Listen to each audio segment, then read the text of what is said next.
19:11, 29 grados de temperatura. Estamos comenzando Puntos de Vista y gracias por acompañarnos en este día que es muy importante para recordar una serie de derechos que están consagrados en nuestras leyes pero que todavía no se cumplen en la integridad con respecto a lo que es la igualdad entre hombres y mujeres y también el tema de violencia contra las mujeres. Tenemos una ley de protección integral que todavía necesita ser cumplida, así que uno de los temas de hoy tiene que ver con esta cuestión. ¿Qué tal, Fernanda? Buenas tardes, buenas noches, buenas tardes. Buenas tardes, vamos a ver. Todavía no anochece. Todavía no, de a poquito. Va a anochecer después del 26 de marzo. Ah, cierto. Que ya está acá a la vuelta de la Cuando esquina. cambiamos la hora y cuando arranca el otoño, además.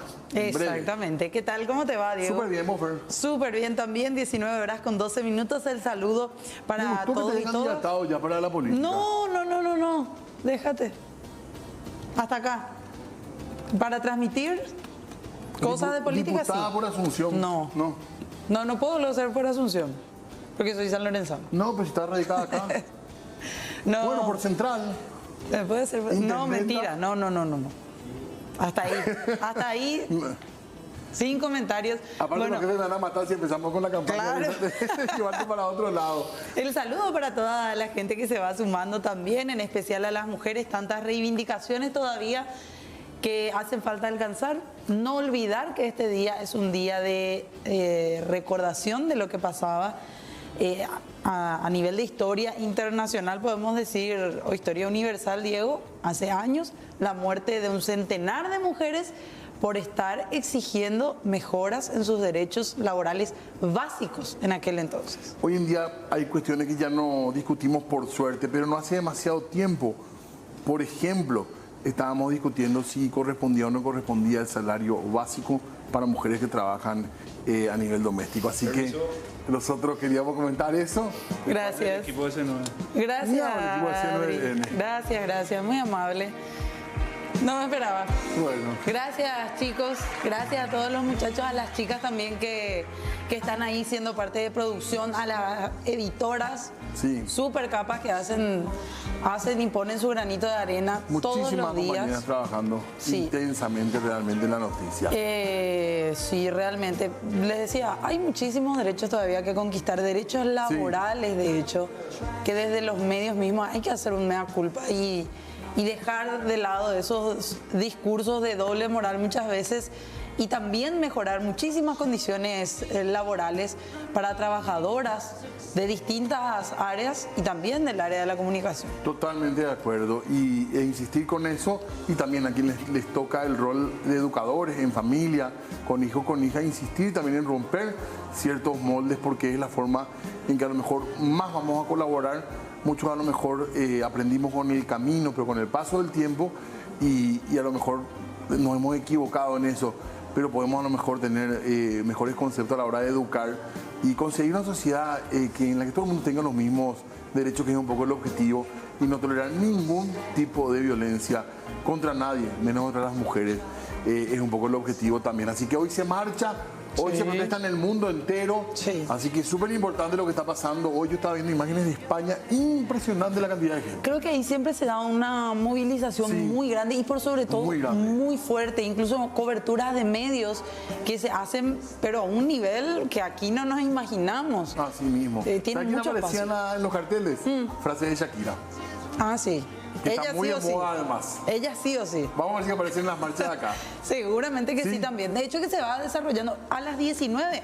Las 18 y 17 empezaba la convocatoria en una de las plazas de Asunción y de ahí ya a esta hora estarán marchando de a poquito. En Paraguay muchos derechos se consiguieron muy tarde. El derecho, por ejemplo, que tienen las madres hoy en día de dar de mamar a su hijo costó conseguir acá como se tiene hoy en día. El derecho al voto. En 1961, Paraguay fue el último país de Iberoamérica, el último país en conseguir que las mujeres voten, pero estamos hablando del 61, no estamos hablando de 1900. 1961 recién empezaron a votar, o sea que hay todavía un trecho, un camino que recorrer en la igualdad política también. Y fíjate que siempre eso se toma un poco como bandera incluso por parte de los partidos tradicionales y se dice, no, acá creo que el Partido Colorado es el que generalmente se embandera eso, que se tuvo un acceso de la mujer dentro de la política, pero si uno mira la fecha que vos decías, es nada. era acá a la vuelta de la esquina, ese inicio de la participación de la mujer y la activación en política, algo que anteriormente no se veía. De hecho, que hasta ahora, Diego, hay mucha violencia digital detrás de las candidaturas de mujeres.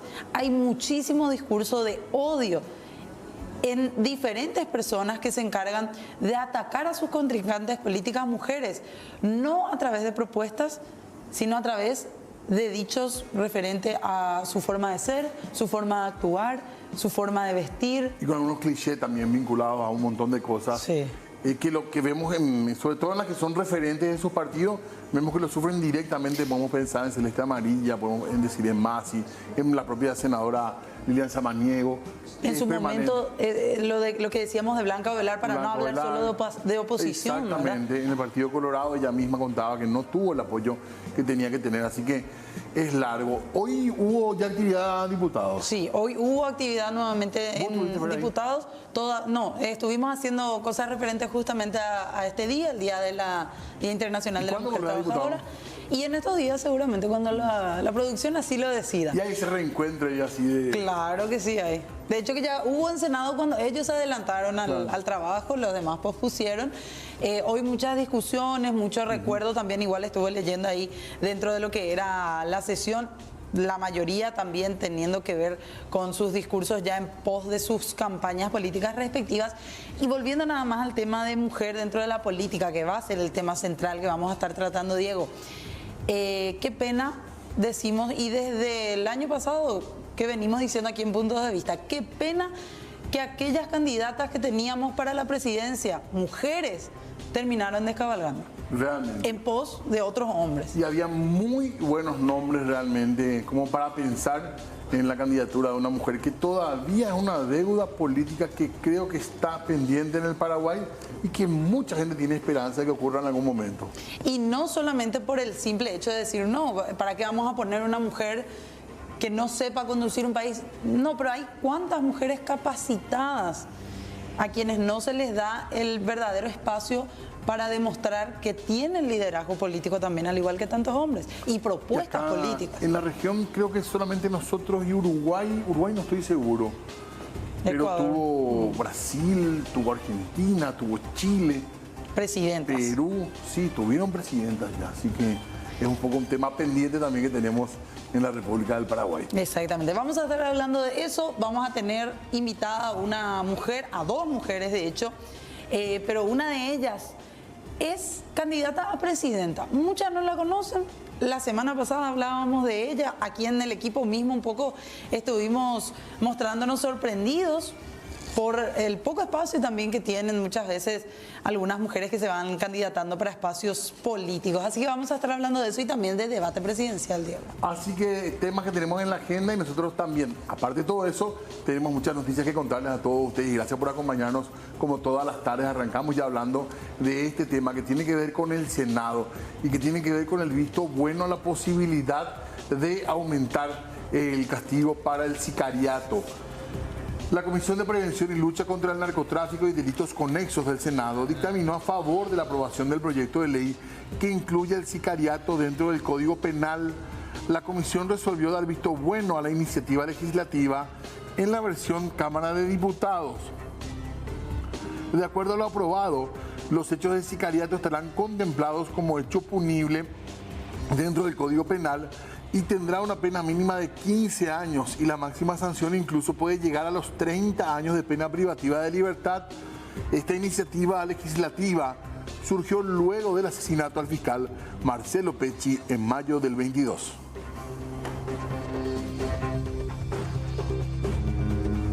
Hoy hubo sesión plenaria en la Corte Suprema de Justicia. Se trataron varios temas. Sin embargo, lo que quedó pendiente tiene que ver con el ministro Jiménez Rolón y su posible cambio dentro del Consejo de la Magistratura.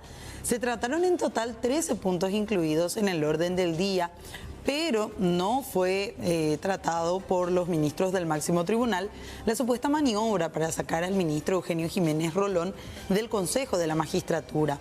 Estuvieron presentes los ministros César Diesel, Carolina Llanis, Manuel Ramírez Candia, César Garay, Luis María Benítez Riera y Víctor Ríos Ojeda.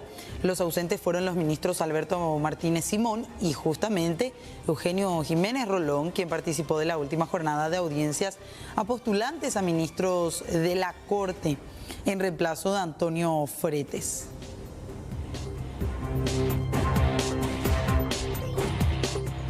(19:21), seguimos hablando de política para referirnos ahora a la posibilidad de que Juan Manuel Brunetti vaya finalmente como embajador paraguayo ante el Uruguay. La Comisión de Relaciones Exteriores de la Cámara de Senadores dictaminó a favor del pedido del Ejecutivo para designar al exministro de Educación y Ciencia, Juan Manuel Brunetti, como embajador de Paraguay en la República Oriental del Uruguay. La comisión asesora emitió el dictamen en la sesión realizada hoy. La propuesta fue remitida por el presidente Mario Abdo a la Cámara Alta y el Pleno del Senado deberá prestar el acuerdo correspondiente para la designación del exministro en la representación diplomática de Paraguay en Montevideo. Brunetti fue convocado por la comisión asesora para hablar de sus perspectivas en caso de ser designado como embajador.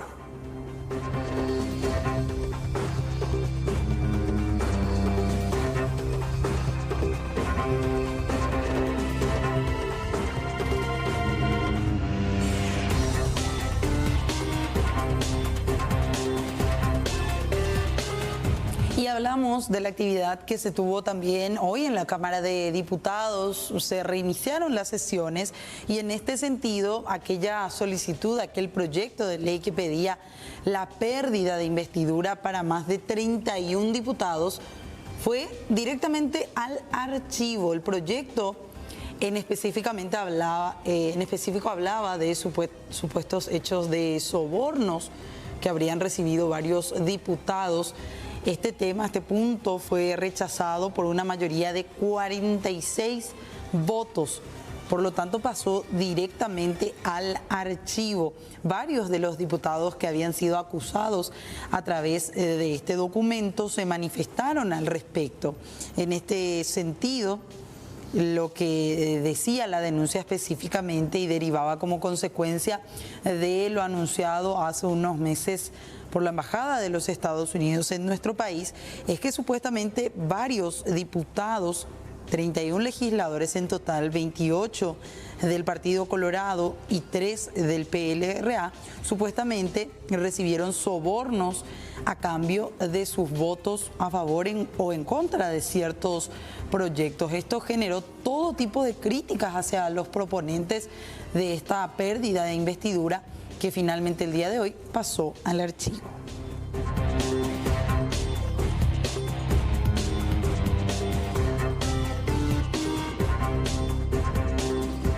Bueno, así arrancábamos con mucha información nuestra jornada de puntos de vista y ya nos preparamos para las entrevistas del día. Exactamente. A la vuelta de la pausa, la participación de las mujeres en la política, recordando un poquito lo que tiene que ver con este 8 de marzo.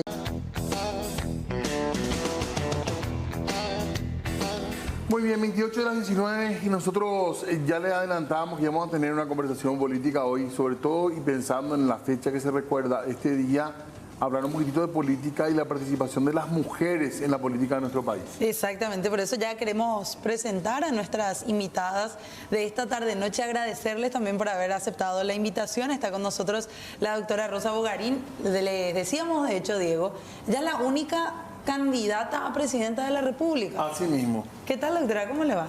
Muy buenas noches. Antes que nada, gracias por abrir este espacio. Realmente un poco difícil todavía en nuestro país la participación de las mujeres en el tema político.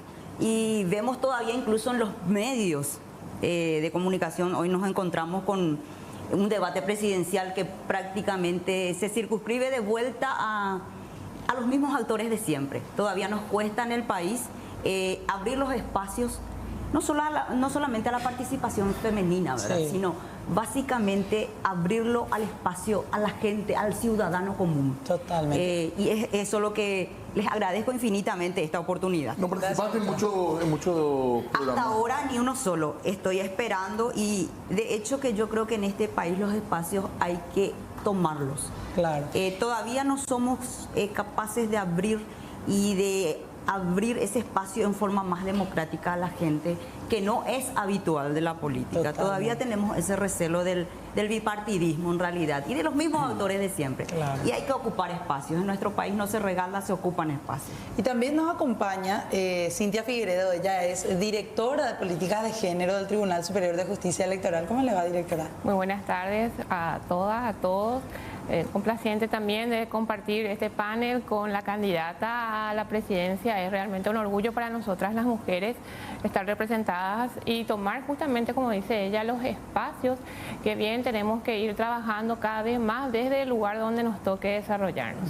Directora, decíamos antes de entrar al aire, había sido una dirección de políticas de género en la justicia electoral. ¿Puede comentarnos así brevemente qué es lo que hacen, de qué se ocupan específicamente?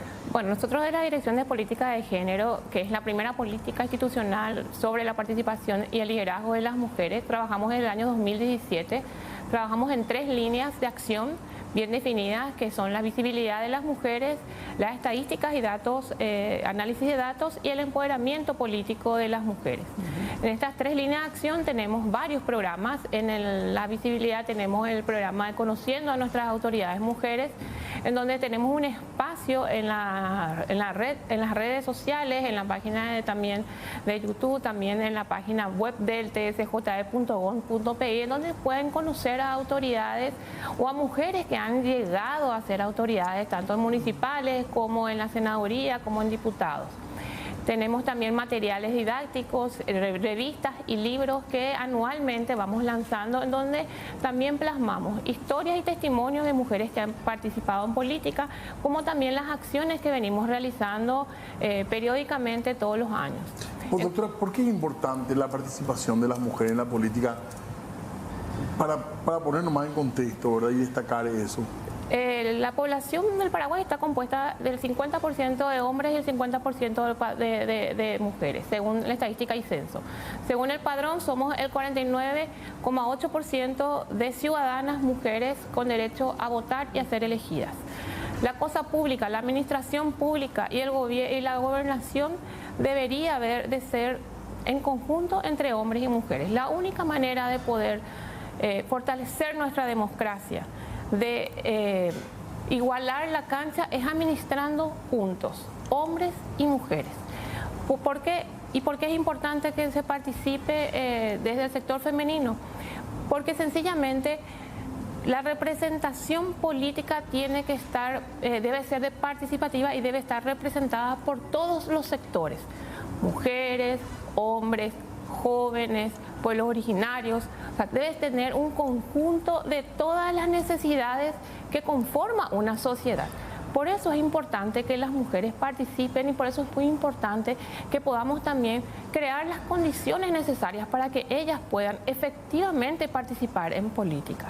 La Constitución nos dice de que tenemos condiciones iguales y que todos somos iguales ante la ley. Entonces creamos esas condiciones, llevemos realmente al terreno y hagamos realidad lo que dice nuestra Carta Magna.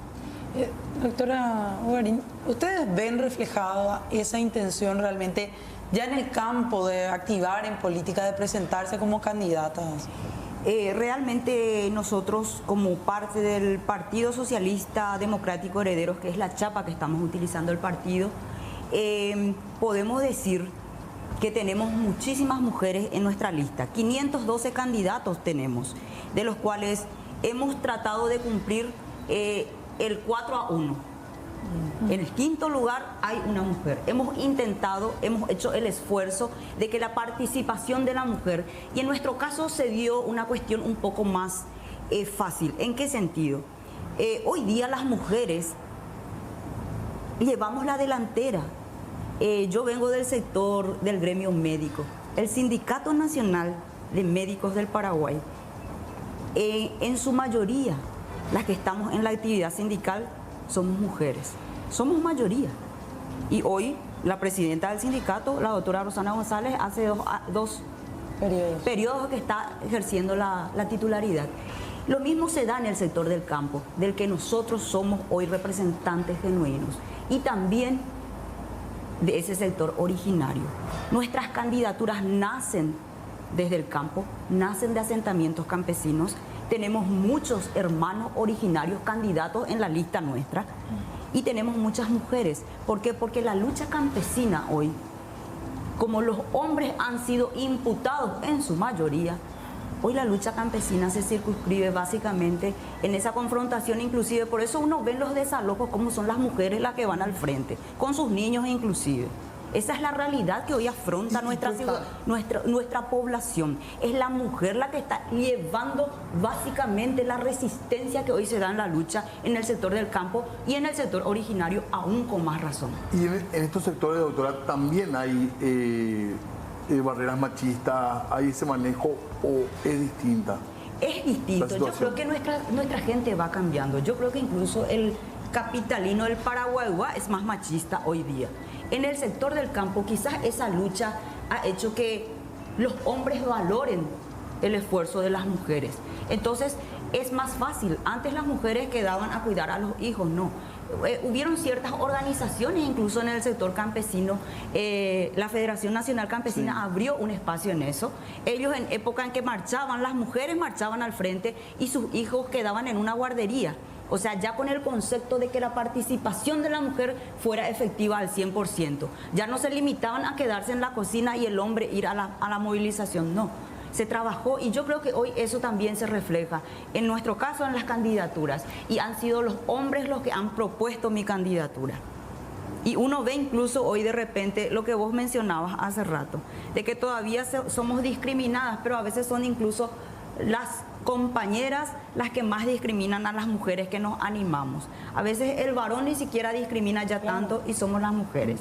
Entonces, en nuestro caso particular, como digo, por esa experiencia de un poco del sector sindical, del gremio médico, y después de la lucha social que fuimos llevando adelante desde hace un buen tiempo, puedo decir que los hombres van entendiendo que las mujeres, y hoy nos dicen ellos, que tenemos que ser las mujeres las que gobernemos el Paraguay por primera vez. ¿Y por qué cree usted entonces, doctora, que vimos tantas mujeres en un primer momento que estaban preparándose para mostrarse o postularse en las internas como candidatas a la presidencia, después fueron descabalgando? ¿Una cuestión de ir todavía trabajando el liderazgo o hubo algo más? Si nos fijamos en ese detalle, podemos hablar de los partidos tradicionales. Sí. Y son los más reacios a cambiar, son los más reacios al reciclaje incluso. Se perpetúan los mismos de siempre. Los mismos candidatos. Los mismos candidatos de siempre. Y otra vez la mujer también es relegada en ese sentido. Nosotros venimos de un espacio más novel, más nuevo, con una visión incluso diferente de lo que es el quehacer político. Más difícil incluso llegar. Lo nuestro es un poco la lucha social que se politiza.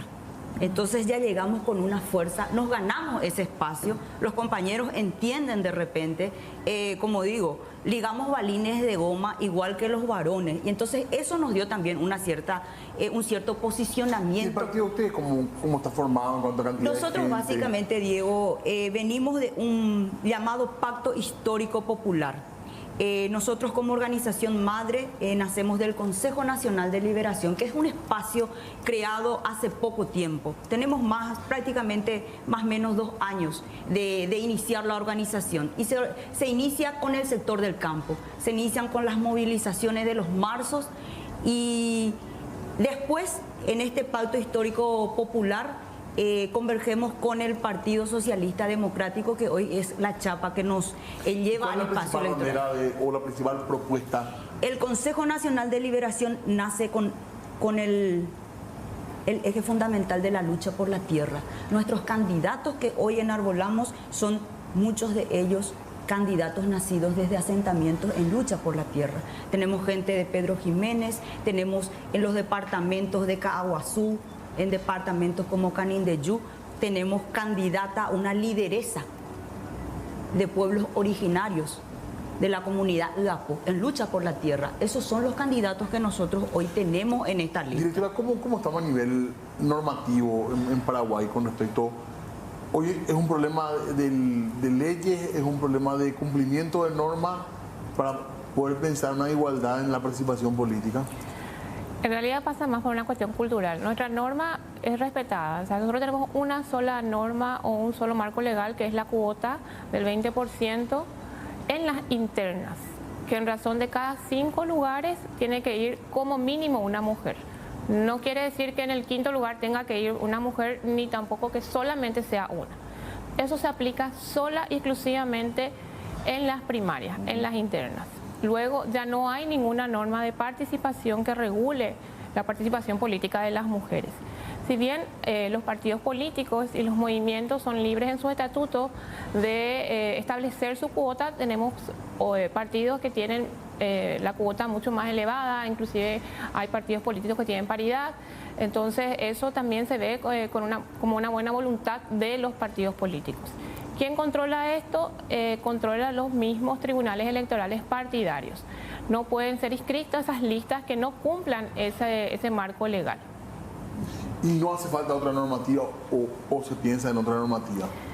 Si vemos nosotros la participación política de las mujeres y sobre todo la representación política de las mismas, tenemos que buscar mecanismos que puedan asegurar efectivamente la participación política de las mujeres. Hay uno y uno obligatoriamente, ¿verdad? Esa es la alternancia que en algunos países se utiliza. Nosotros no tenemos la alternancia, nosotros no tenemos ningún otro marco legal más que la cuota del 20% que está establecido en el Código Electoral. La participación política de la mujer hoy en día o en estas elecciones bajó en un porcentaje del 6% en relación a lo que fue las elecciones del 2018. Tenemos, justamente usted nos proporcionó, sí, es la siguiente gráfica que ya estábamos mostrando también, directora, que hace referencia justamente a esa situación. Acá, esta es una de ellas, ¿verdad? Exactamente, esa es la gráfica que nos habla de la participación política en estas elecciones. Hay 33% de 9.085 candidaturas titulares y suplentes en estas elecciones. 33% son mujeres. Son mujeres. Y 67 son hombres.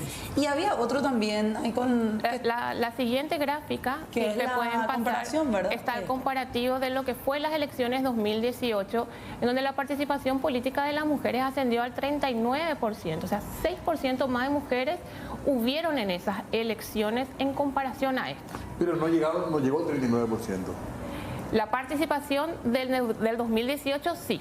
La participación en estas elecciones es del 33%. Claro, pero digo, la participación de ese 2018, en este momento no hay 39% de mujeres en cargos de... No, la representación, hay dos conceptos que hay que manejar. La participación es cuántas mujeres o cuántas candidatas, claro, están en concurso.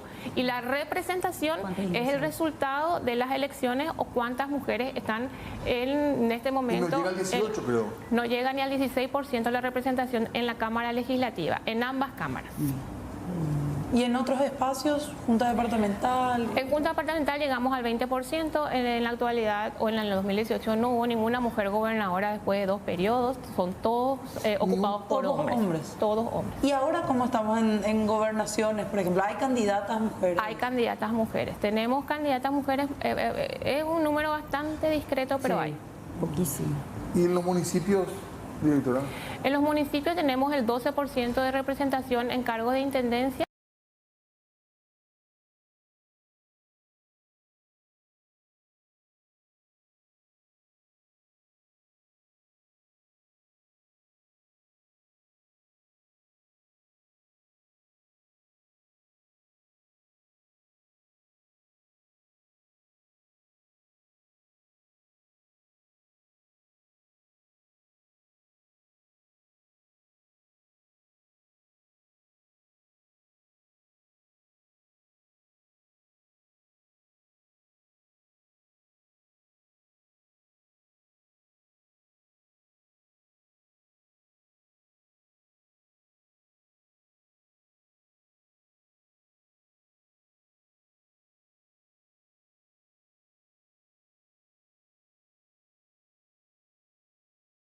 que en los cargos uninominales hemos crecido en participación.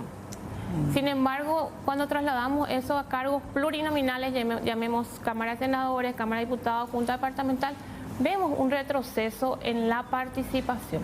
Entonces, eso es un dato que hay que analizar y evaluar post elecciones. Y acá está lo que usted decía, ¿verdad? En el 2018 no hubo. No hubo ninguna representación de mujer mujeres. candidata, exactamente. Candidata a presidencia. Candidata a presidencia. Ninguna mujer se ha presentado. Sin embargo, en estas elecciones tenemos una mujer que está pugnando por ese cargo. En la siguiente lámina van a poder visualizar la candidatura a vicepresidencia. Si es que podemos pasar una más. Ahí Entonces, tenemos senadores. a la candidatura a senaduría, 28% nada más está ocupado por mujeres a la candidatura a la senaduría. Ok. Bastante discreto. Hay que observar algo en particular con la modalidad de voto que vamos a tener ahora preferencial con respecto, puede ser interesante para el voto hacia las mujeres. Es también un tema de análisis, ver qué repercusión tiene el nuevo sistema electoral en cuanto a la representación de las mujeres, ¿verdad? Porque acuérdense de que esto también ya es consecuencia de unas elecciones en donde el sistema ya estuvo en juego. En esta gráfica podemos ver la comparación de las elecciones 2018, en el cual ascendía al 40% de mujeres que fueron candidatas, en comparación a este año, a esta elección, perdón, tenemos 12% menos de mujeres que están pugnando en este cargo. Entonces yo creo que también son datos que hay que analizar profundamente. El motivo por el cual hay menor participación de las mujeres en estas elecciones. Acá vemos a cargo de gobernador, apenas el 13% de 118 candidaturas están ocupadas por mujeres, si bien es un poco mayor a la que pugnaron en el año 2018, sigue siendo mayoritariamente ocupado o pugnado por hombres estos cargos. Y ustedes, directora, hacen también ese relevamiento del por qué no se están presentando o no está pasando quizás sus propias internas. Esas son todas análisis que tenemos que realizar post elecciones. Hay una mesa evaluadora justamente para poder comparar por lo menos las 4 últimas elecciones, estudiar el porqué, ver cuáles son las candidaturas en donde hubieron variedad, cuáles son los departamentos de repente que también hubieron variedad en cuanto a primero las precandidaturas de mujeres, claro, para poder pasar a la candidatura. Y evaluar cuáles son realmente las zonas en donde hay que trabajar más, donde hay que fomentar más, donde hay que realmente elaborar políticas públicas que aseguren que la participación de la política de las mujeres sea efectiva. ¿Y la participación ciudadana en términos electorales se puede medir? Sí se puede medir. La participación en una presidencial aproximadamente es del 65% en general, por lo casualmente, casi todas las elecciones son las mujeres que más acuden a las urnas a votar. Y casualmente también son las mujeres las que más participan de las mesas de votación o de la administración electoral en cuanto a la logística de ese día de. Ahí hicimos un análisis en el año 2018 a través de una observación que se realizó, que el 72% de los miembros de mesa estaban conformados por mujeres. Es decir, hay iniciativa de participar, activar, trabajar para el día de las elecciones. En cuanto a la son logística. Utilizadas por los partidos políticos como a la mujer se le segrega solamente para esa parte, pero no llega a la candidatura. Para la organización. Cumple el rol de participar, pero como, digamos, mano de obra para el día de las elecciones. Eso se reduce, en cierta forma. O sea, esa es tu lectura, doctora. Esa es la lectura, y lo hacen los partidos políticos ¿Y tradicionales. en tu partido cómo es? Y nosotros en realidad estamos por primera vez, somos novatos, somos noveles en este tema, pero como digo, nosotros por lo menos tenemos la posibilidad y tenemos varias candidaturas de mujeres. De hecho que hoy encontramos, y cuando uno va sobre todo al interior, Orero y Potama, ahí Robotacema, ahí la Cuñare, dicen de repente la misma gente. O sea, hay una opción que hoy se presenta que no teníamos. Vamos a medir, como dicen, después de las elecciones, hasta qué punto este es un punto de inflexión en que la gente y las mujeres nos empezamos también a animar, a ir un paso más allá de ser simplemente miembros de mesa. Porque el soporte de los partidos políticos, como bien dicen, el día de las elecciones está dado por las mujeres, que son las que se sientan en la mesa, que son generalmente docentes, mujeres, que son en ese día utilizadas. De un lado está el tema que usted decía, los partidos tradicionales son reacios a poner a mujeres en espacios de representación importantes. Pero ¿y qué pasa con las mujeres que tampoco se atreven o tienen miedo de incursionar en más espacios de poder? ¿Por qué se da eso, cree usted? Yo creo que esos datos que nos arrojan desde el TSJE, de que decreció en lugar de... ¿Por qué se da eso? Muchas nos candidatamos, pero no nos votan. Entonces, en esta siguiente elección, menos animan, porque saben de que no van a ser electas. Pero ¿y cuál es el problema ahí?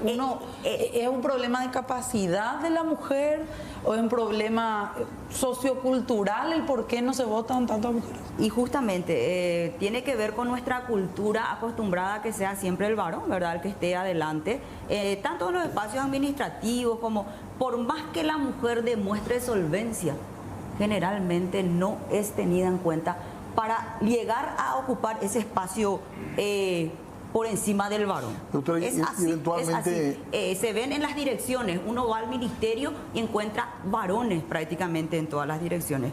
Por más que la que se sostenga y muchas veces demuestre más eficiencia, inclusive es mujer, pero no llega al espacio de poder, digamos. Pero muchos dicen, no, le falta capacidad, no tienen la capacidad... qué sé yo, de conocimientos. Muchas personas alegan eso. Sí, no estoy diciendo sí, esa es nuestra cultura, eso de hecho que es nuestra cultura todavía, que ve que el varón, a pesar de que al varón se le tolera su incapacidad, a la mujer no. Porque tenemos evidencia, los varones tampoco no son, en nuestro país por lo menos, para decir que deslumbren por capacidad, no. Hay muy mala experiencia. Por decir... deslumbran por otras cosas, pero no por solvencia, no por ecuanimidad en el manejo de la cosa pública. Y nos falta también en educación un mayor impulso a la educación de las mujeres. Categóricamente que sí. No sé si a tratar de hacer que desde la escuela y desde la educación que podamos darle, a la mujer también sea valorizada y de que tiene tanta o igual capacidad que el varón.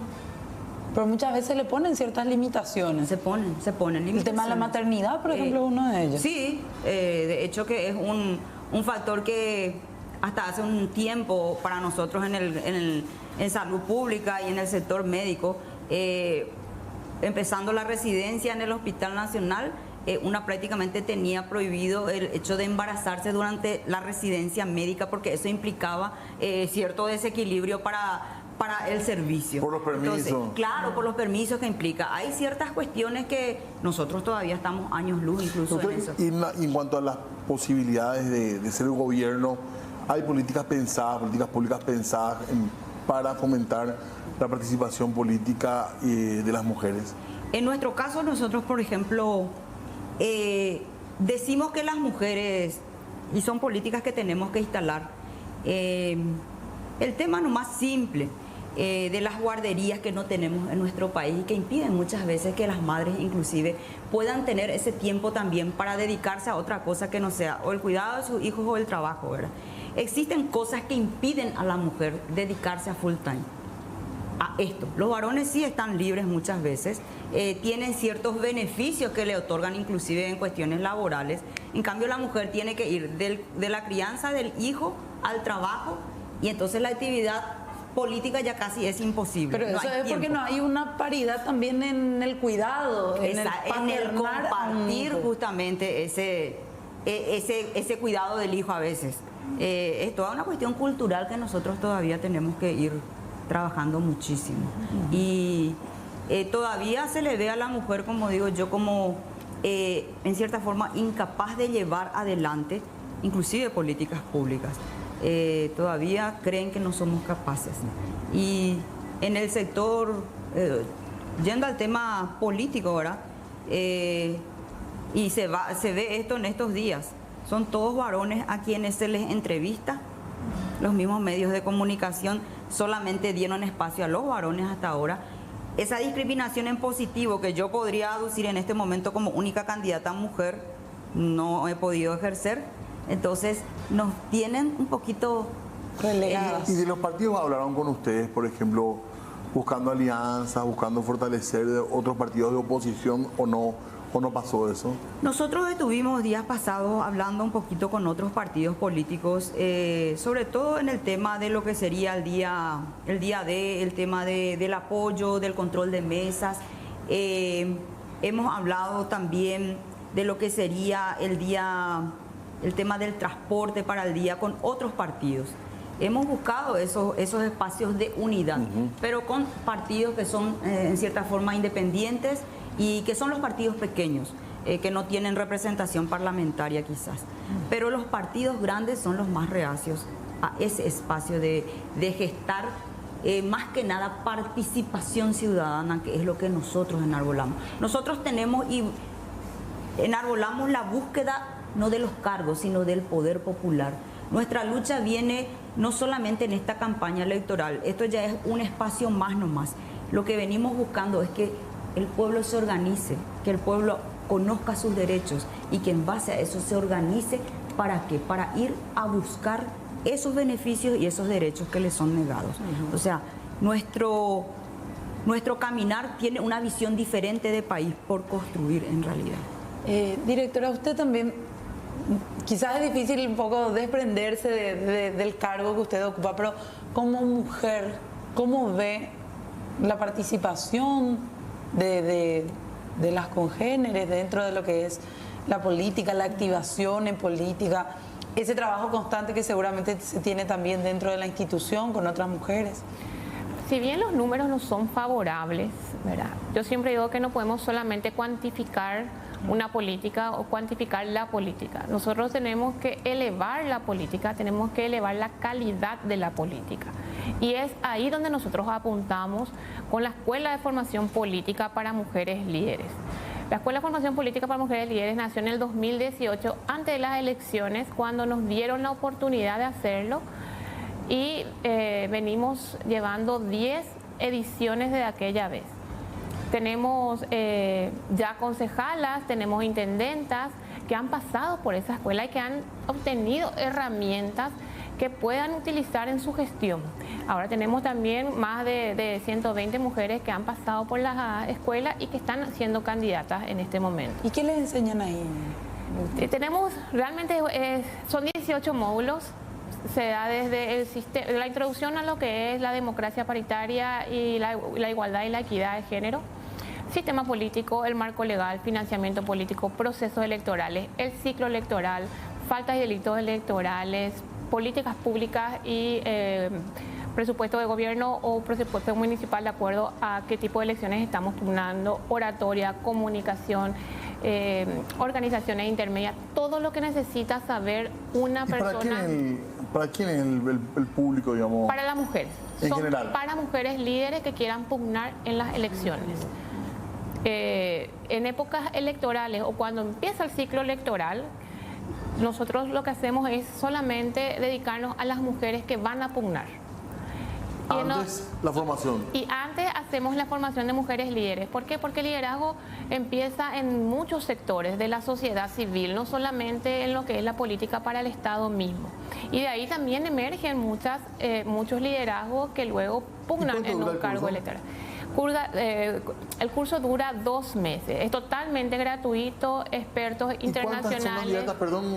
120 están pugnando en esta ocasión. ¿Gente formada ahí? Sí, gente formada ahí, tenemos ya intendenta, la intendenta de San Ignacio Misiones pasó por la escuela cuando nos fuimos a San Ignacio, tenemos concejalas en la Junta Municipal de Asunción, también varias ciudades del departamento de Itapú, ¿Y se encara el tema de la violencia política contra las mujeres? Hoy estamos comentando al comienzo, uno lee en redes sociales incluso el tipo de insulto es bien específico, por ejemplo, cuando se trata de una mujer, sí, al físico, incluso a la vida sexual. Hay un montón de estereotipos, de clichés que se repiten. eso se encara, se puede combatir, se puede luchar también contra eso. Hay un módulo específico de la escuela que es violencia política.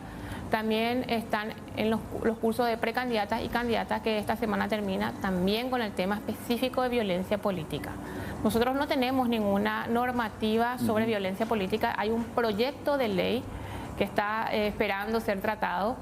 Entonces, lo que hacemos desde la justicia electoral, desde el órgano electoral, es hablar sobre violencia política. ¿Qué es la violencia política? ¿Cuándo se da la violencia política? Y más ahora por el tema de las redes, como mencionás, ¿verdad? ¿Y qué es la violencia política? La violencia política son todas las acciones que obstaculizan, impiden a la mujer hacer política libre e igualitariamente junto a los hombres. Y ahí abarcamos desde lo que es la violencia psicológica, que es la que más se realiza, la violencia familiar. Por ejemplo, la psicológica.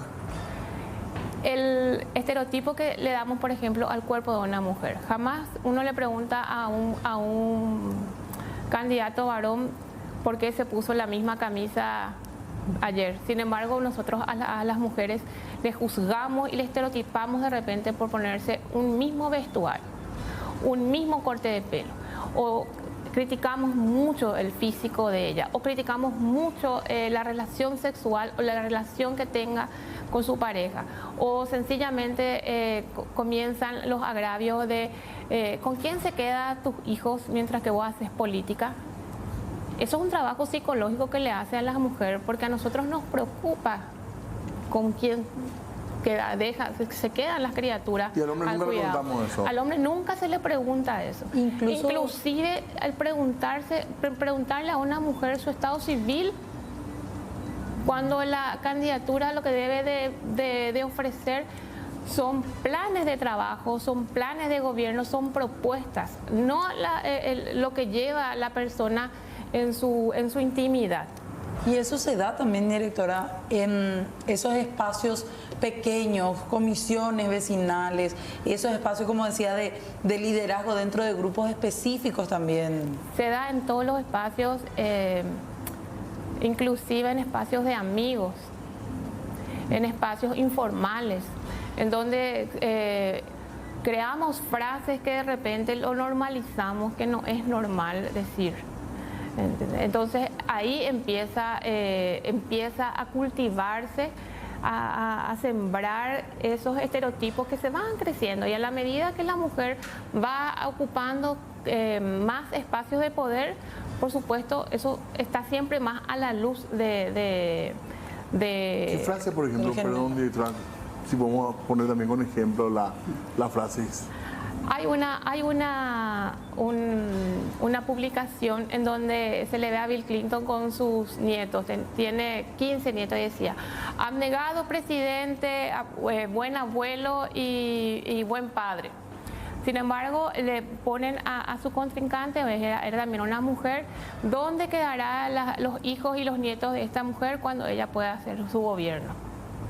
Entonces son cuestiones así muy visibles que se ven.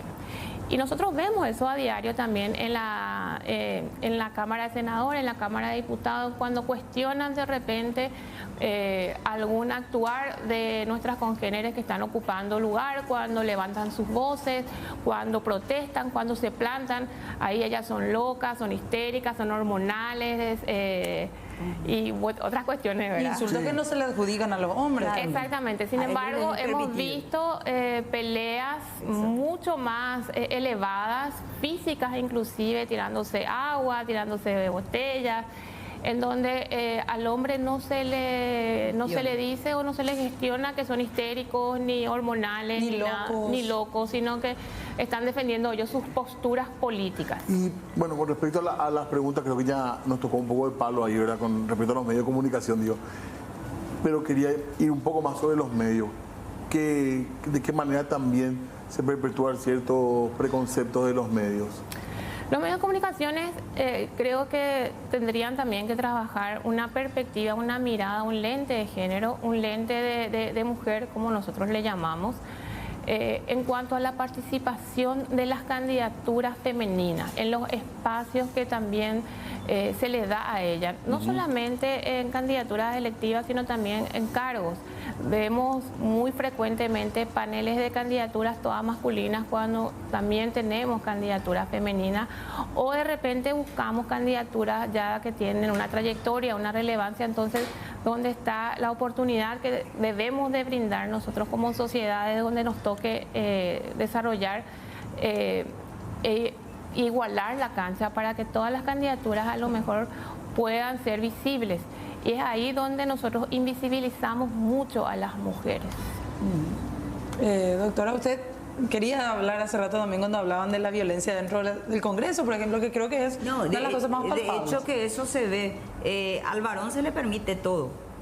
En Cámara de Senadores hemos visto, como decía Cintia, cómo llegaron a niveles de violencia, pero cuando Katia grita un poquito, de repente los epítetos y callate, y hay una total falta de respeto, se podría decir, incluso con el resto de la ciudadanía, por el nivel de agresión que se da, y que cuando es la mujer, eso es mucho más evidente. Y se usan expresiones muchas veces intolerables, y lo usan los varones, y lo usan en la sesión del Parlamento. O sea, el ejemplo que vamos dando justamente del varón agresor se traslada muchísimas veces en las sesiones del Parlamento. Ese nivel de violencia que se da contra la mujer se instala, y es así. Muchas veces vimos como, y callate vos, y tal cosa vos. Ese lenguaje totalmente soez se utiliza, y lo utilizan los varones en desmedro de la mujer, teniendo como punto de vista que se trata de una mujer. Sacan a relucir eso. Entonces, eso es lo que todavía tenemos mucho por trabajar. Hay un machismo que va más allá de decir no son los hombres el problema. Y usted misma decía también que lastimosamente muchas mujeres también fueron educadas bajo ese mismo patrón, bajo esa misma educación, ese mismo perpetuar los comentarios, que muchas veces lastimosamente son las propias mujeres las que nuevamente terminan replicando. De hecho que es toda una sociedad que tiene ese concepto machista, ¿verdad? Es la mamá que de repente educa a un hijo con esa visión también. Pero porque fue educada así. Claro, venimos todavía de esa sociedad que no ve como igual a la mujer. Todavía hay mucho camino por andar en ese sentido. Y son los medios, como bien decían, son los medios los que deben democratizar, hacer que las mujeres sean visibles, y es más, potenciar. Yo convocaría a todas las mujeres en este momento, a todas las candidatas mujeres, pero no lo hacen. Vemos que de vuelta es el rostro conocido, es el espíritu marketinero de los medios de comunicación, porque fulanito es conocido y genera rating. A ese le traemos, pero no vamos a traer a alguien que quizás pueda elevar ese nuestro nivel político. No entrar en esa discusión. Nos gusta más de repente a los paraguayos todavía entrar en el moquete político que elevar nuestro nivel y empezar a hablar de políticas públicas, de programas de gobierno. Estamos todavía en ese nivel un poco bajo de pura disputa política que nos genera muchas veces elevar nuestro nivel. Todavía nos conformamos con peleitas muchas veces. ¿Vos sentiste violencia política directamente? Días pasados, y les puedo decir textualmente, en grupos de WhatsApp es donde más se da hoy día en realidad la agresión. ¿Qué dicen, doctora? Les voy a decir en guaraní lo que dijeron gente de un espacio político también. La doctora Rosa Arapucueri, hoy unos cuantos tuya y jacu. Esa es la expresión. Que upearente o seguí chupe. O sea, no por tu capacidad, no por tu posibilidad, no, sino simplemente teniendo en cuenta ese detalle. Y esa es la expresión del paraguayo todavía muchas veces. Y yo le reclamaba, porque es una persona, es un compatriota que está incluso en el extranjero, está en un país donde Cristina Kirchner fue presidenta, y le digo, si te escucha Cristina se sentiría vergüenza de tu expresión en estos momentos. Y es un poco, allá sí es bien visto, él vive en la Argentina, pero acá viene y critica y utiliza semejante agravio y semejante ofensa, ¿verdad? Entonces, como que allá sí Cristina Kirchner puede gobernar, pero acá no, la doctora Rosa no. ¿Por qué esa diferencia, cree usted? Y yo creo que en el fondo es un poco nuestra cultura todavía que está latente ahí, ¿verdad? Allá afuera somos progres, estamos más adelantados, pero acá en nuestro país, otra vez el cavernícola que viene con el mismo concepto. Directora, qué interesante todo lo que están diciendo en realidad, pero el tema también de la formación que hacen para candidatas, para gente sí, que... es importantísimo. Pero eso también llevarlo quizás a nivel incluso escolar. Sí, eso porque le iba a decir. Bueno, hoy creo que los niños y las niñas tienen otro chip en general, pero después se encuentran en la vida y se enfrentan a los mismos problemas, porque las estructuras siguen siendo las mismas. Pero hay formación, no hay mucha formación política de hecho para niños y jóvenes en Paraguay. No. En realidad en la malla curricular, tengo entendido que la malla curricular no contempla más educación civil. Educación civil. Si bien hay una media que tiene la clase de política, el resto no contempla educación cívica, y esto sí debe ser desarrollado desde pequeño. Uno tiene que, como todo, tiene que ir aprendiendo, y es un proceso. Y en ese proceso creo que los chicos, al terminar el ciclo escolar a los 18 años, ya deben de salir sabiendo la importancia del voto, la importancia de ir a sufragar, la importancia que tiene de repente el cartoncito que llevamos en la billetera, que es la cédula de identidad, que no sirve solamente para marcar un libro o para subrayar el cuaderno, sino que sirve para poder decidir quién va a administrar nuestra vida y quién va a gobernar la cosa pública los 5 años restantes de nuestras vidas, y que ese domingo que se celebra las elecciones tomen esa responsabilidad de informarse y tener un voto informado y responsable. Entonces ese es un ejercicio y un proceso que hay que hacer. Y desde la justicia electoral también nosotros empezamos a trabajar desde el programa Escuela en Justicia Electoral en tu colegio, y también del ejercicio del sufragio que se hizo en las últimas elecciones y se va a volver a repetir en estas elecciones, en cuanto a los niños menores de 18 años, que puedan ellos ejercer y hacer el ejercicio de ir, votar, por más que sea una candidatura ficticia, es un ejercicio de poder realizar ese proceso.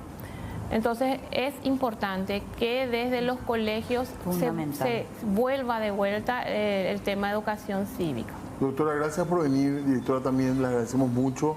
Nos comprometemos a seguir hablando. Hoy era un tema muy puntual, sí, pero también hablar luego de las propuestas concretas del gobierno eventualmente, sí, para seguir charlando. Antes de nada agradecer, y sí, yo creo que es importante, como digo yo, pasar a un poquito a otro nivel de discusión.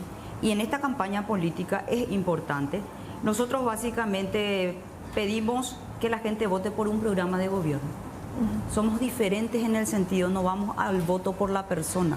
La persona, en este caso, el candidato simplemente va a ser un ejecutor de un programa de gobierno. Entonces creo que necesitamos en forma urgente elevar nuestro nivel también, que nuestra ciudadanía pueda ver la diferencia, porque hasta ahora no vemos esa diferencia. Creemos que la política se reduce a esa disputa que se dan entre los candidatos. No se discute mucho más que eso. Es más, eso que decía un poco Cintia, a mí me parece más que importante. Y yo creo que hay que ir más abajo inclusive en el tema de esa escuela, porque eso ya sería digamos, la etapa final de un proceso de formación. Si nuestros niños empiezan a ver y leer Constitución desde el vamos, va a llegar a los 18 años siendo un ciudadano, para quien el acto eleccionario va a ser una etapa final y va a estar preparado. Porque la Constitución es la que le va a dar las herramientas. ¿Para qué? Para saber que es igual mujer y varón en cuanto a los derechos, porque es la Constitución la que le está garantizando eso, le va a enseñar. Entonces tenemos que ir a un proceso mucho más profundo. Tiene que iniciarse el cimiento de la formación ciudadana en nuestro país. Nosotros hoy no tenemos ciudadanía formada.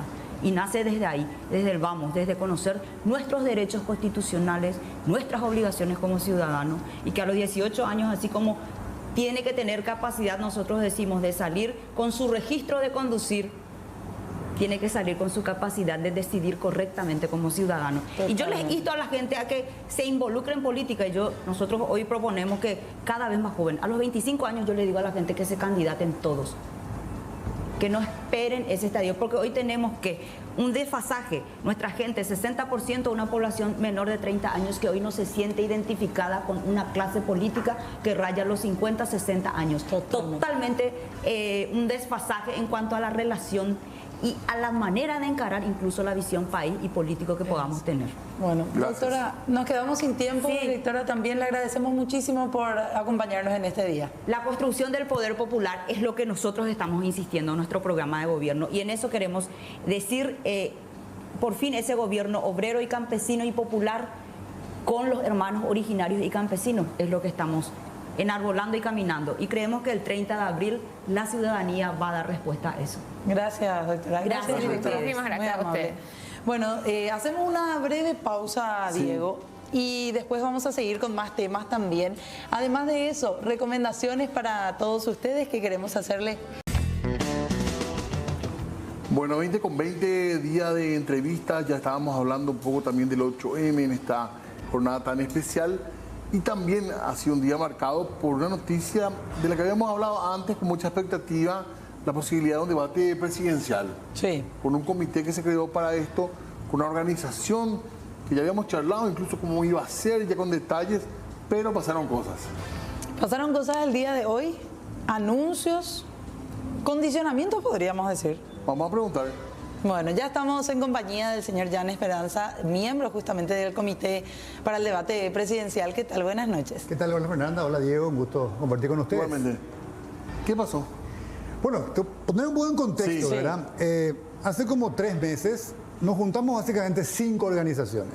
DENDE, yo hoy represento a DENDE, estoy en el Consejo Directivo, el Club de Ejecutivos del Paraguay, Sí. ADEC, la Asociación de Empresarios Cristianos, el CIRT y Horizonte Positivo. Y básicamente empezamos a pensar en la posibilidad de organizar un debate presidencial. De hecho, ya lo habíamos hecho antes. DENDE con otras organizaciones organizó un debate presidencial en el 2013, lo hicimos de vuelta en el 2018 y en esta ocasión queríamos repetir. Eso empezó el proceso. Una cosa interesante, nosotros formamos parte de una red internacional que organiza debates en diferentes países, digamos. Es una red que agrupa y aglutina a organizaciones que hacen debates presidenciales en más de 90 países. Y esto es muy importante porque de alguna manera lo que recabamos es mejores prácticas en esto de organizar un debate presidencial. ¿Cuáles son los mejores formatos? ¿Cuánto tiene que durar? ¿Qué funciona? ¿Qué no funciona? Y fueron, pero exitosos los anteriores. Bueno, sí, nosotros creemos que sí, pero sí, también creemos que se podían mejorar. Ajá. Para darte nomás un contexto, en el 2013 participaron 4 candidatos. En el 2018 ya fueron los 2 principales candidatos nada más. Ya fuimos nosotros también de alguna manera planteando algunas innovaciones, si quieren, o algunas diferencias entre cada uno de los debates. Siempre tratando de ver un poco qué es lo que funcionó, qué puede hacerse mejor, qué funciona en otros países, respetando por supuesto los contextos, digamos. Entonces, en función a eso nosotros tomamos la decisión, después de hacer todo ese análisis, de plantear básicamente un debate con el siguiente formato. Primero dijimos, queremos hacer 2 debates, durante 2 domingos, horarios centrales, horarios importantes. ¿Y por qué 2? Para dar tiempo a profundizar en los ejes temáticos, 2 ejes temáticos un domingo, otros 2 ejes temáticos el siguiente domingo. Para ser más profundos, vamos. Claro, que podamos realmente trabajar bien los temas que queremos que se debatan. Y el segundo tema importante es que nosotros consideramos y definimos que queremos invitarle al debate a los 2 principales candidatos que, dicho de otra manera, que consideramos nosotros tienen reales chances de convertirse en presidente de la República. Con el supuesto de que lo que nosotros queremos ofertarle a la ciudadanía es escucharle a aquellos que efectivamente tienen chances de convertirse en presidente de la República. Y uno dirá, bueno, ¿y ustedes cómo pueden saber eso? Y básicamente nos basamos en un conjunto de encuestas, algunas son bastante públicas, otras son más privadas, digamos, de análisis que hicimos Y bueno, consideramos que estos dos candidatos, Santiago Peña y Efraín Alegre, Partido Colorado y Concertación, son los candidatos que están mejor posicionados y creemos que de ahí va a salir el próximo presidente de la República. Entonces, lo que hicimos fue, a partir de eso, cursar una invitación formal a ambos candidatos en donde les explicábamos todo esto que yo acabo de explicarles. ¿Por qué básicamente planteamos ese formato y qué es lo que queríamos hacer? ¿Cuándo fue eso, ya? Bueno, la invitación formal por escrito la enviamos hace una semana aproximadamente, pero claro que veníamos conversando, veníamos viendo cuál es el mejor formato, qué es lo que podíamos plantear. Porque mucha gente nos dice, pero espera un poco, ¿por qué le invitan a dos nomás? Eso es poco democrático, muchos otros. Bueno, hay 13 candidatos. Claro. Digamos que en un extremo, ser totalmente, si usamos esa palabra democrático, sería invitar a los 13. Que todos tengan la oportunidad de venir a expresar sus propuestas. Pero el objetivo nuestro, repito, y esto es muy importante dejarlo claro, el objetivo no decimos que tenemos la verdad, no decimos que esta es la única verdad. Lo único que decimos es que estas 5 organizaciones creemos que esto es básicamente lo que le podemos ofertar a la ciudadanía a partir de este debate que nosotros estábamos organizando, que es escucharle a profundidad a aquellos que efectivamente tienen chance de ser presidente. Por supuesto que es muy importante que todos tengan la posibilidad de comentar. Ustedes le invitan seguramente a otros candidatos, hay un montón de programas donde se les invita para charlar, y eso es muy válido, digamos. Nosotros teníamos este objetivo en particular, entonces de alguna manera eso es el formato que planteamos. La respuesta oficial que recibimos es, por un lado, un candidato que nos dijo, ok, aceptamos estas condiciones, o mejor dicho, este formato de ustedes. Y otro candidato que nos dijo, sí, estoy dispuesto a debatir, pero tengo otras condiciones. Nosotros consideramos, y la condición para que vaya al debate es que estén 4 en lugar de 2. Eso es lo que nos formalmente en una nota, el Partido Colorado, a través de su Comando Nacional de Campaña, nos manifestó, digamos, ¿verdad? Creo que la frase fundamental de ese documento que recién estábamos compartiendo al aire es la condición, porque utilizan esa palabra dentro del comunicado que después se dio a conocer. Totalmente, y eso por supuesto nosotros lo conversamos y preguntamos, ¿esta es una condición para poder participar del debate? La respuesta fue sí. Solo participaremos, en este caso en particular, a partir de la invitación de ustedes, si son estos 4. Bueno, hay diferencias de criterio, eso es legítimo, ellos pueden tener ese criterio y me parece que es correcto, digamos, cada uno. Nosotros teníamos otro criterio, teníamos una propuesta que hicimos formalmente. Como esa propuesta no coincide con lo que quieren uno de los candidatos, que era uno de los que tenía que debatir, entonces nosotros tomamos la decisión de no organizar el debate, de abrirnos en el tema de la organización de este debate. Pueden haber otros debates, donde vayan 3, 4, pero este ya no corre.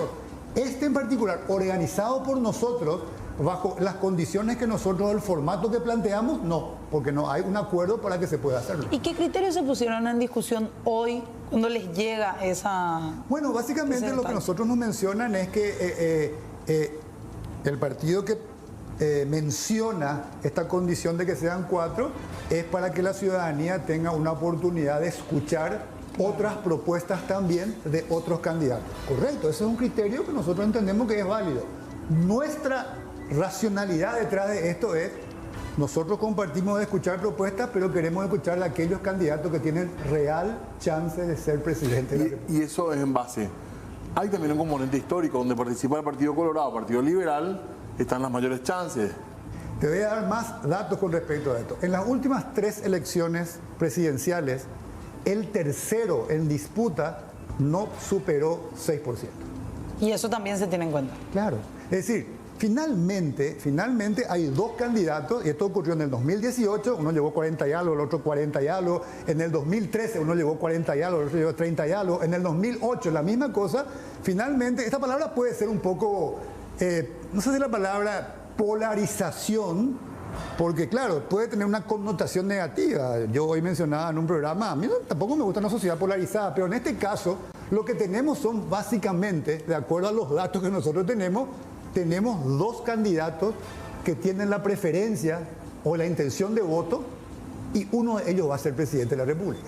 Queríamos escucharle profundamente a esos 2 y que la gente tenga la oportunidad. Además, estábamos pensando en un formato muy atractivo, no es solamente preguntas ya previamente establecidas y no hay ni siquiera oportunidad de repreguntas, no, queríamos hacer con gente profesional, como panelista, que puedan haber posibilidades de repreguntas y que incluso entre los candidatos pudieran plantearse una suerte de careo, te voy a decir. O es una propuesta, ella te dice, no, pero espera un poco, lo tuyo es algo, una locura, para que sea también algo que se permita a la gente ver qué tan hábiles son, digamos, en términos de sus contenidos, sus propuestas a los candidatos. Eso es lo que pensábamos.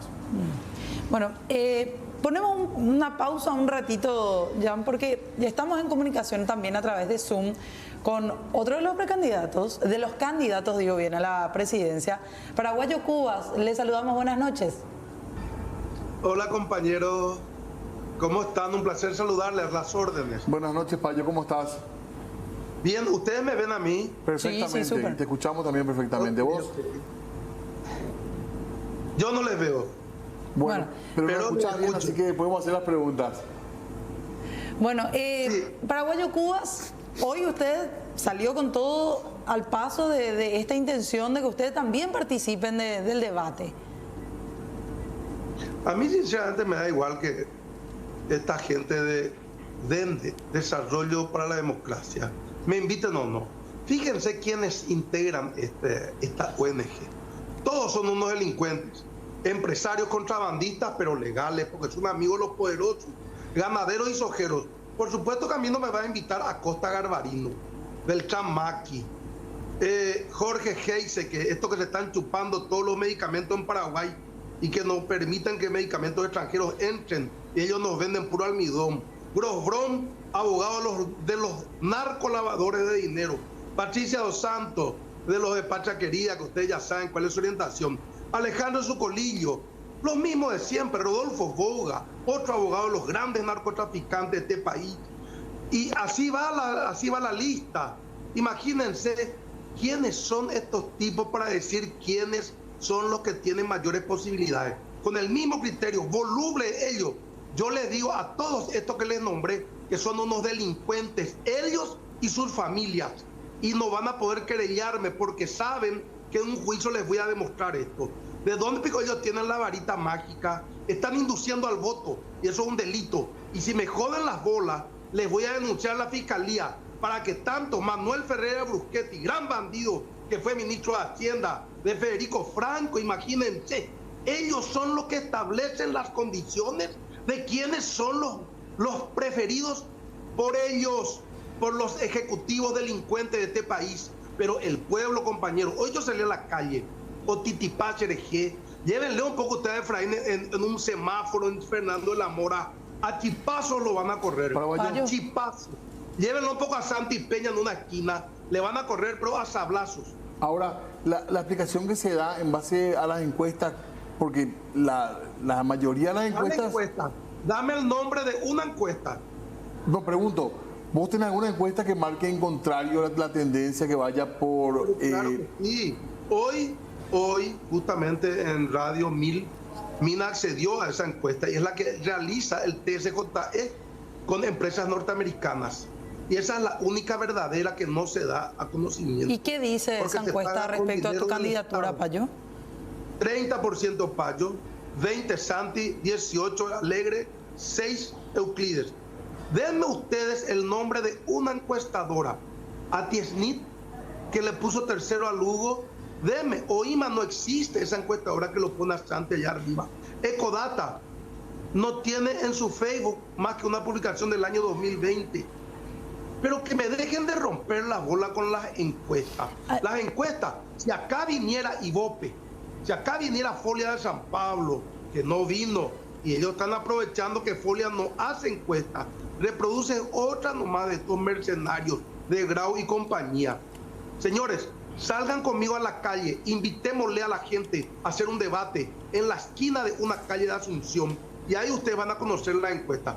Ustedes también, señores periodistas. Payo, fuera de eso también, ¿vos crees particularmente lo que dice Santiago Peña, que es para abrir realmente el debate entre una mayor cantidad de candidatos que quiere incluirlo a usted, que quiere incluirlo a Euclides también, o hay otra razón de fondo?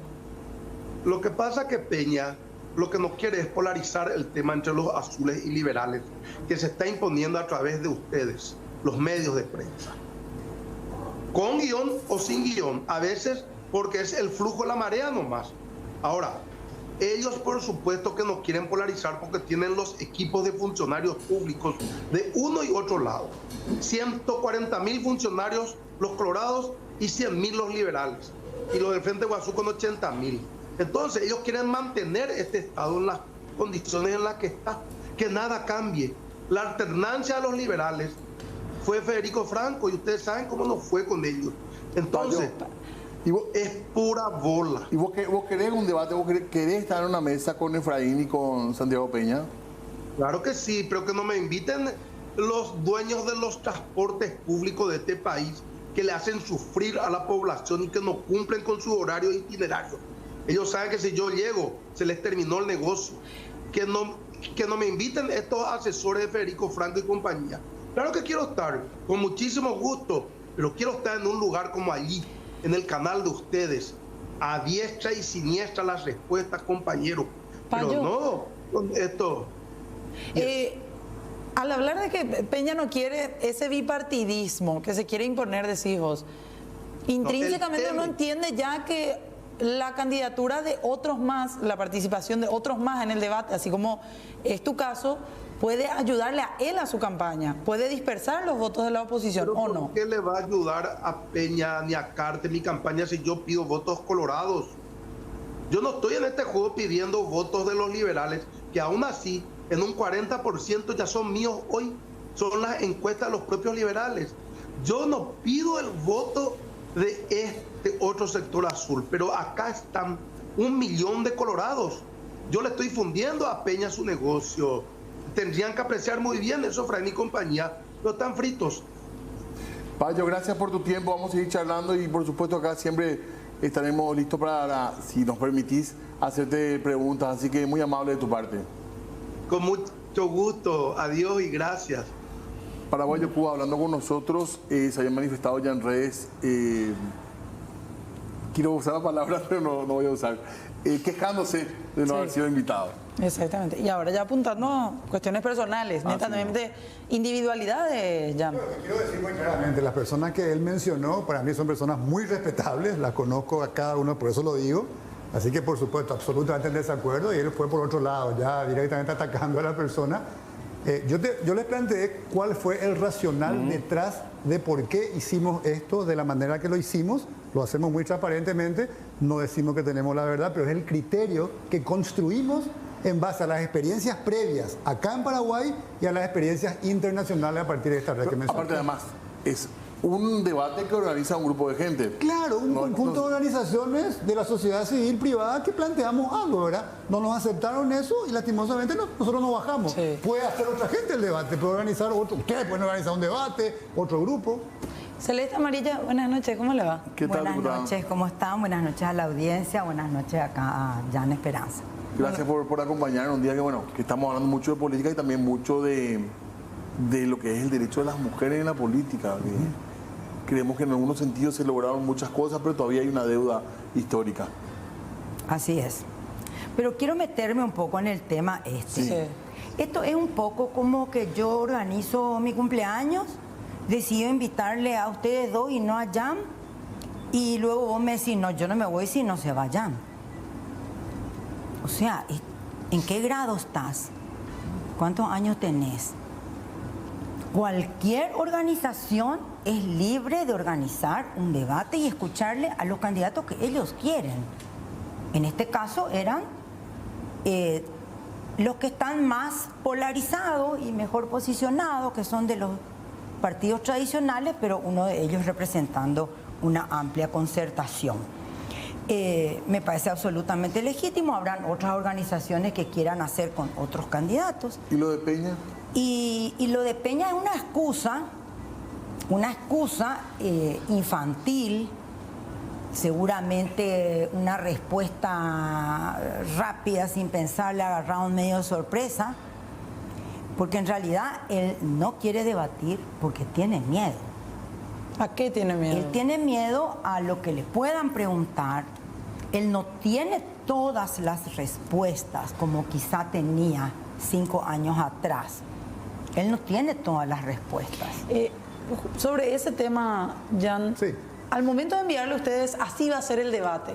¿Les establecieron ya que iba a haber esas repreguntas o esa conversación entre candidatos que estaban en el debate? Sí, en la invitación formal no, eso es muy largo, digamos, pero en las conversaciones previas que tuvimos, sí, eso estaba, y ambos candidatos estaban totalmente de acuerdo con eso, digamos. En ese punto no tenían... En ese punto, en general, ninguno mostró ningún desacuerdo. Por eso, mira, yo obviamente no voy a calificar el motivo por el cual los candidatos aceptan o no aceptan. Nosotros somos muy respetuosos de los criterios y también somos fieles a nuestro propio criterio. Nosotros como organizaciones, y no es que lo hacemos de una manera caprichosa, digamos, expliqué por qué hicimos de la forma que planteamos, digamos. Y obviamente es muy aceptable, digamos, parte de la democracia que vos me digas, no, yo no estoy de acuerdo con tu criterio. Perfecto. Ya no, diputado, un segundito, tenemos que hacer una breve pausa y vamos a ir charlando de esto porque está muy apasionante. Exactamente, ya venimos.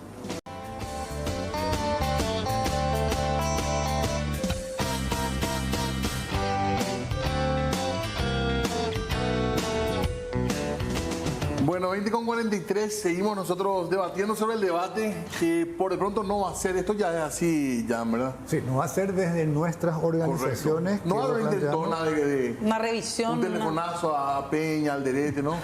Y bueno, la posición de ellos, y hoy Santiago ha sido bastante también claro en su postura, explicó por qué, y que esa es la postura de ellos, así que me imagino que se van a mantener en esa postura, no sé, obviamente si las cosas cambian, ¿por qué no, verdad? Igual hace falta un tiempo prudencial porque la logística de organizar esto tampoco es menor.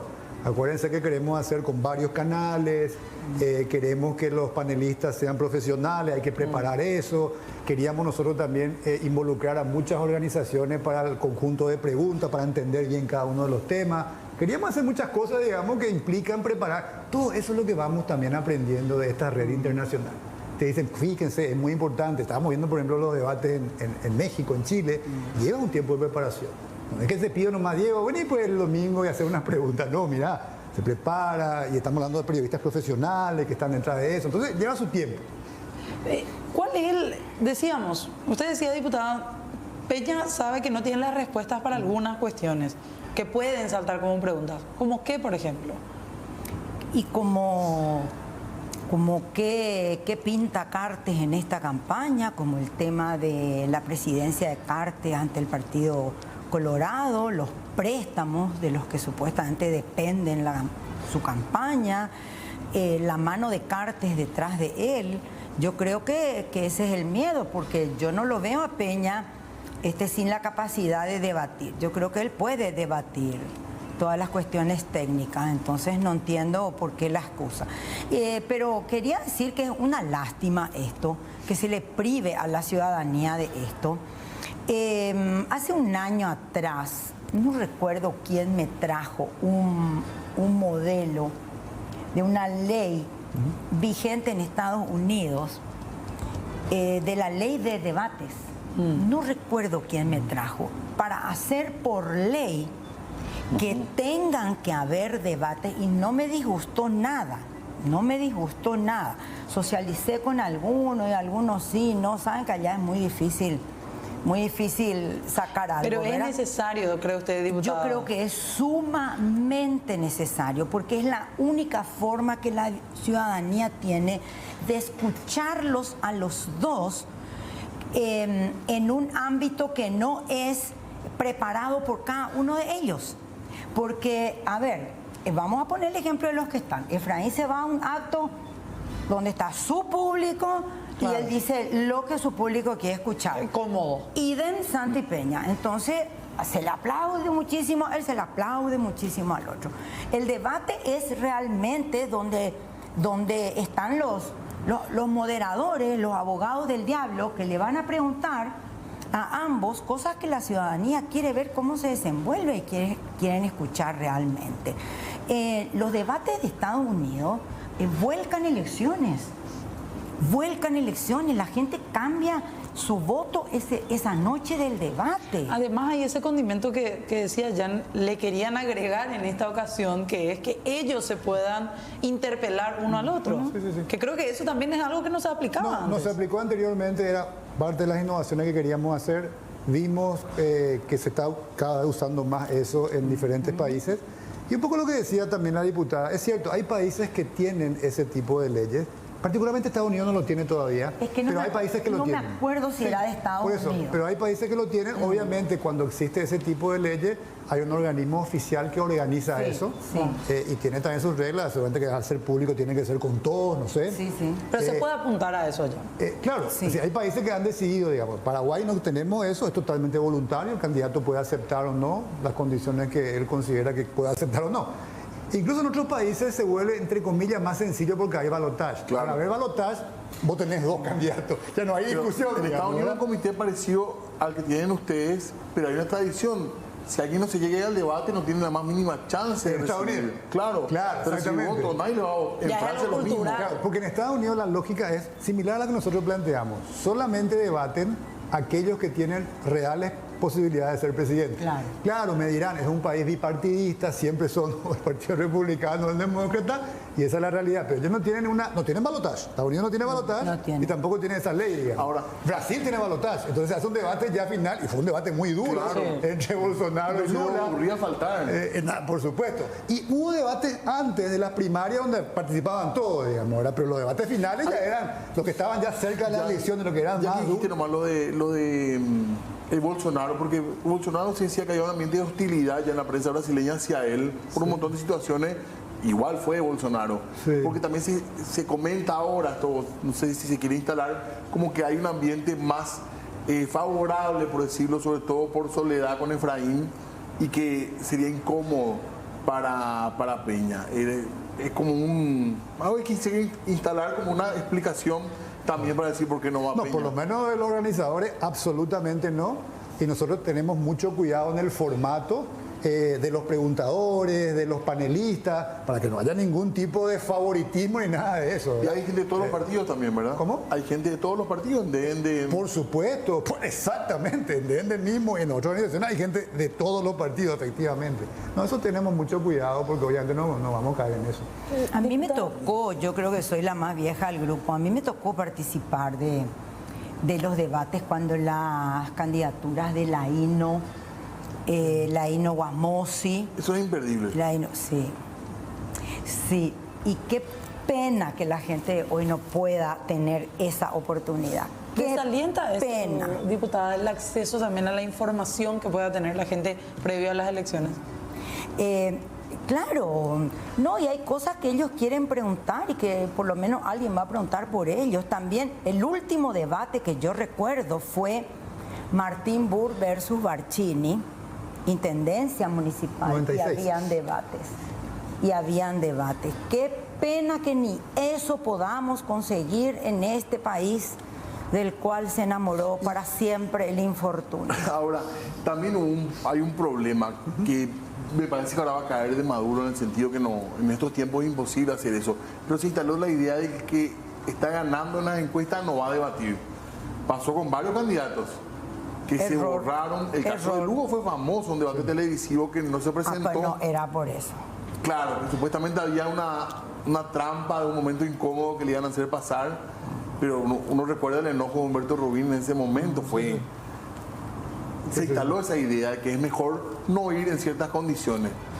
Me parece que en este momento, como estamos de comunicación, todo el mundo necesita, al contrario, más. Sí, probablemente. Es también lo que vemos, te repito, en muchas otras situaciones de otros países. Los debates son ya una realidad que lo tienen todos los países.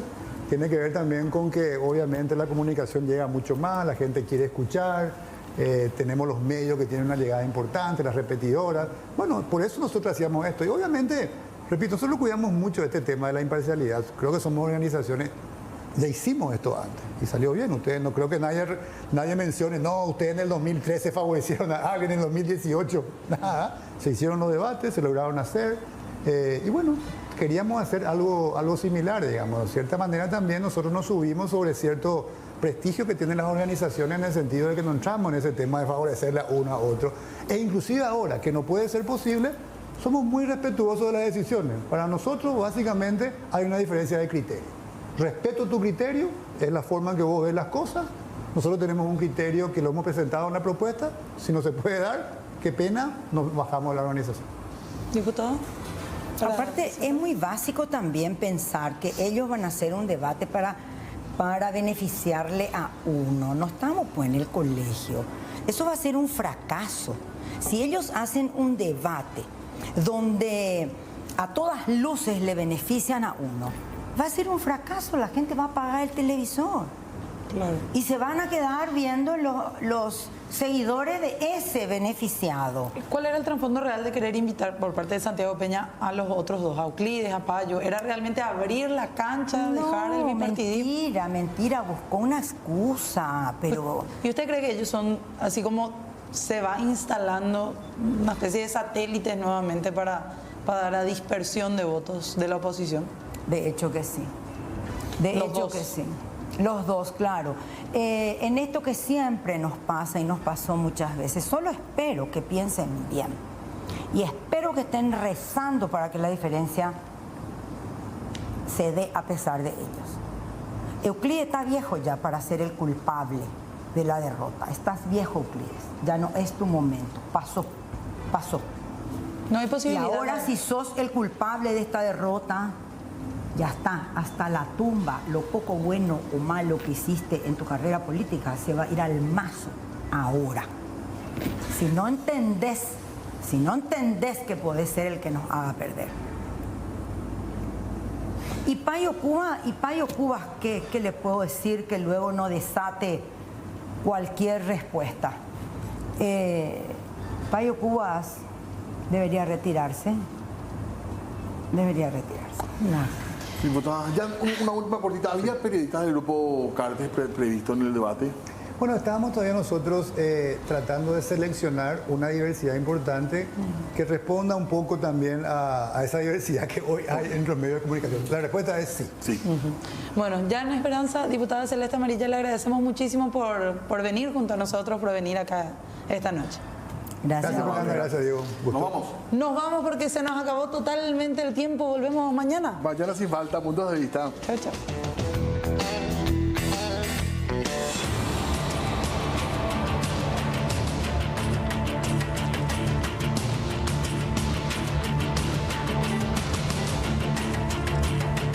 Una realidad dolorosa, la explotación sexual de menores en las inmediaciones de la terminal. Circulan videos en donde aparecen menores subiendo a vehículos para practicar actos sexuales. Si bien las denuncias no son oficiales, la situación es más que evidente.